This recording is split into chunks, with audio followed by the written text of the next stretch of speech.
guys, first of all. Greetings, everyone. So yeah, today is gonna be a pretty interesting video. We're gonna talk about our experiences, being retaining our seed. Me for 1 year, and Angel, this gentleman here, almost 5 years, right? 5 years in December, so yeah, 4 years and a half. So 4.5. He has 4 years, 4.5, and me. It was actually yesterday was 1 year that I surpassed being on Seaman retention. So I have a few questions here for Angel, and then he gonna answer me the same questions, but me, it's gonna be tailored for 1 year for me, and the questions I'm gonna ask him will be 4.5 years experience. So you ready? Yeah, let's go.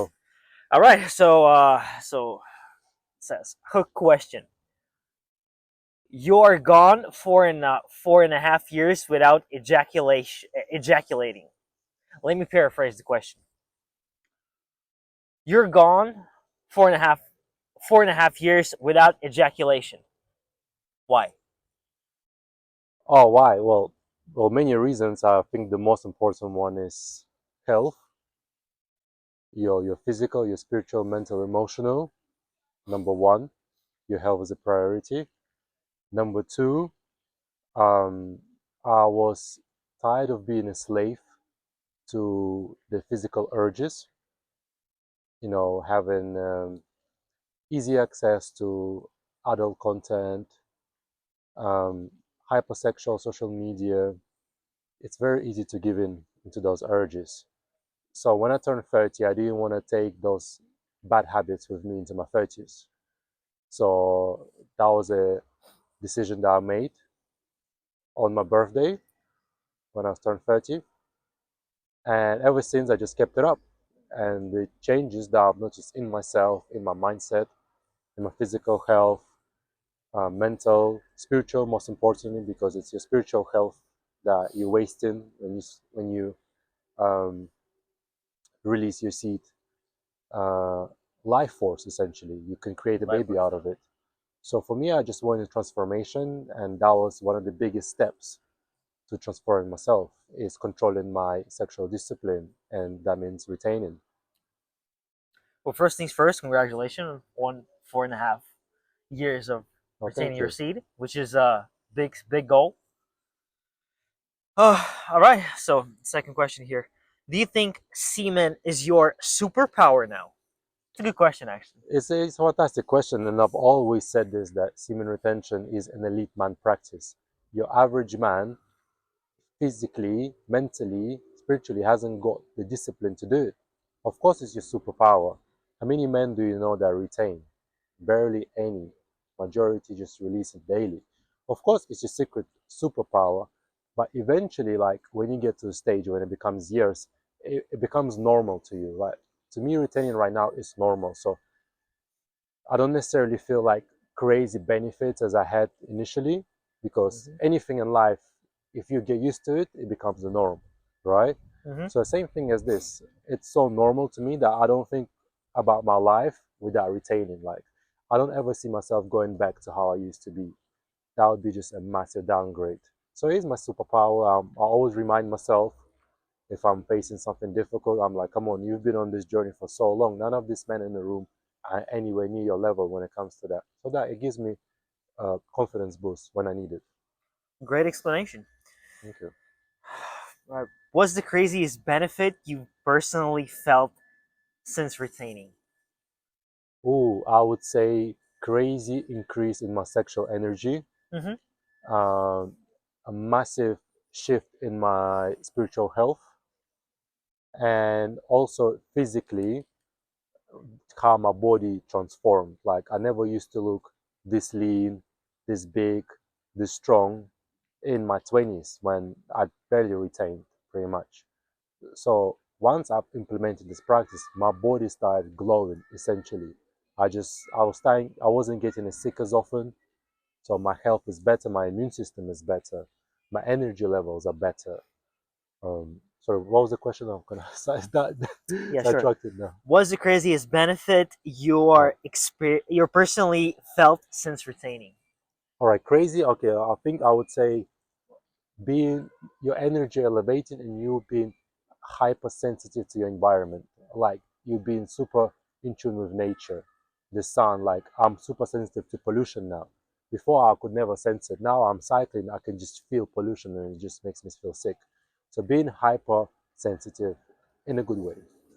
It could be in a bad way as It well. could be in a bad way as well. Obviously, bad energy, you will be sensitive to that. Negative vibes, negative emotions. That's also something you need to be aware of. That's why many men, when they start retaining, they feel like they're about to explode because they don't know how to navigate the energy. Right. Yeah. I mean, I have like a my own personal question, not from the script. How do you control this energy to not go in a deep end negativity? Good question. I think it's daily work. There's no one thing that would fix it. I would say work with your energy, be familiar with How it. was the exercise? Internal work, breath work, qigong, Right. mindfulness, controlling your mind, exercising your mind, reading even that helps. So you work with the energy. You are aware of your sexual energy. Sexual kung fu. That's what it is. Because just retaining is not enough. You're gonna go bonkers. But working with the energy, exercising. For example, if you're retaining and you're physically active, that's really bad. Because all the energy is stuck in your body, it hasn't got a release. Like sometimes, let's say on the days when I'm feeling super horny, I go to the gym, push myself for a workout. Yeah. After the workout, I'm not as horny. I've released that The physical same edge. thing. Sorry, interrupt. I will interrupt you. The same thing. Like I had a conversation with our friend Mufasa, and he was like, "Oh, sometimes I'm horny. I need to relief, right?" And I'm like, you know what? Certain moments, like when I'm horny or like like I'm on an edge, I just read a book. Yeah. I'm reading. It's he said like that's not good. And technically, it's actually weird for your brain Mm. to kind of transfer to like because reading is kind of in its tension. It's Yeah. not Yeah. it's not hard, but it's like it gives you like kind of tensed feeling. Personally, for me, I don't know. Maybe some people enjoy reading. I personally read to learn something. Yeah, and he was like, "That's not good." But actually, when you're actually transferring and opening the book and start reading, and just really like trying your best reading the passage or whatever that Yes. is, Facts. it's actually kind of your energy converts into the Yes. correct form, Facts. if that's the correct way of Yeah. saying it. Yeah, so I that's what I experienced. No, absolutely. When what you do there, you redirect your sexual energy because in order for you to get horny, it starts with your mind first. The idea, the image, it's in your head, and then it has a response to your body. But if you're redirecting the thought, the energy into other avenues, reading, physical training, going for a run, whatever, cold showers, your mind is now energy redirected. That's a perfect example of it. You read, exercise, I exercise or whatever. Try to, be productive in some way form. That's interesting. So I like this question. It's kind of a funny one. Let's be real. How hard it is not to release for 4 years plus. It's challenging, but it comes and goes. There are moments when my sexual energy is stagnant and I'm not thinking about it at all, and there are moments where I feel like I'm about to explode, and that's when it's really hard. But I've never had this mad urge to release, like I want to release. I never had that. I've had like, or I have a desire for physical, intimate contact with a woman. I have that, and obviously that probably would lead to release.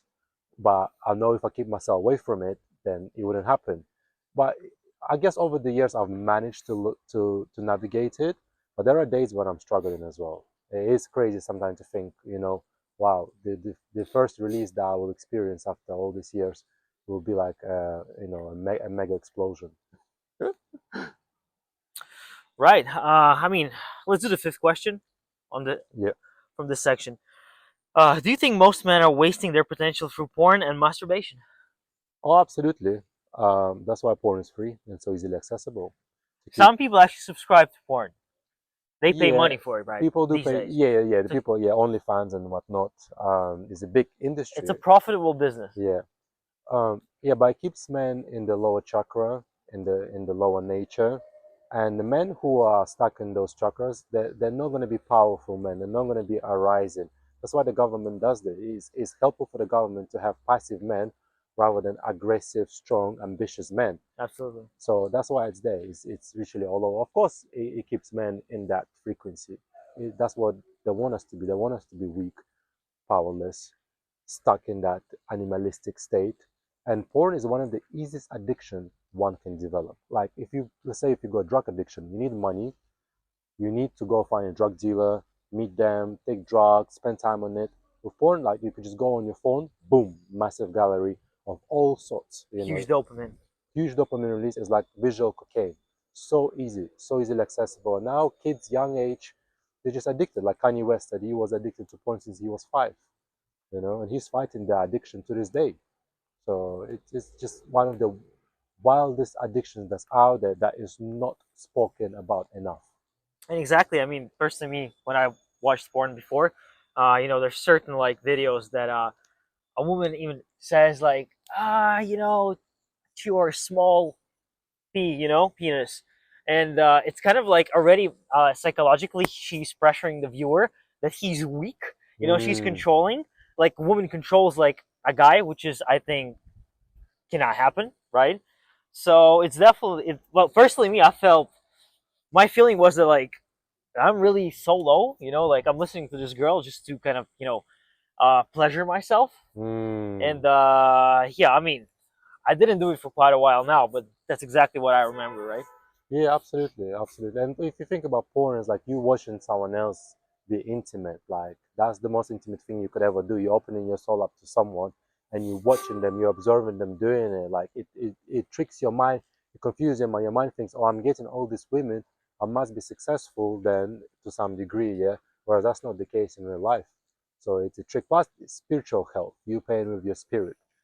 Like that's you playing with your soul, watching those things, contributing, releasing to that. You bonding yourself with that content, and that's a very negative, traumatic, demonic content to bond yourself with. That's a fact. Right? I mean, the last question. I mean, maybe you have last couple of words.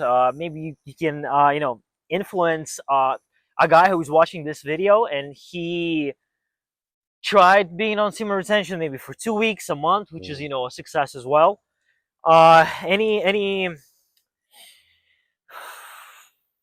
motivational speech towards a guy who sits and watches this video, or he wants to try himself, he wants to achieve Mm. a success in life, he wants to become financially free, rich, have a happy life. Any advice for a person who's watching this video? Of course, of course. I would say keep yourself busy, stay productive, make sure you're busy in many ways. You're building your career, whatever that is, your business, your work, you physically busy, you're looking after yourself, you're eating well, you're exercising, spiritually as well, or whatever spiritual path you follow. That means you're praying, you're doing some spiritual work. I feel like even things like qigong and breath work, that also is a spiritual work, Yeah. in alignment with that. Mentally, it all starts in a mental age. We live in a mental warfare Yeah. nowadays. Everything is mental. So don't trigger yourself with things that could lead to that. Quite often it can start with an image on Instagram, which we know is plenty of images on Instagram of all sort of things. TikTok. So maybe limit yourself to that, um, to those social media exposure. And not for myself. That was definitely one of the things that to this day can trigger me. Obviously, I won't go on um, adult websites following that, but I know that is a massive trigger for most men out there. Um, and yeah, just stay busy. As is the boredom that leads to that, and not knowing how to navigate your own sexual energy. You know, so definitely utilize qigong, utilize breath work, utilize exercise, cold showers, whatever time in nature, but don't spend that time on the screen that trigger you to one thing leads to another, and the next thing you know, is you're too deep in and you just want to release. No, that's a great answer. Well, again, thanks for being honest with everybody, with me, because it was interesting to listen to it.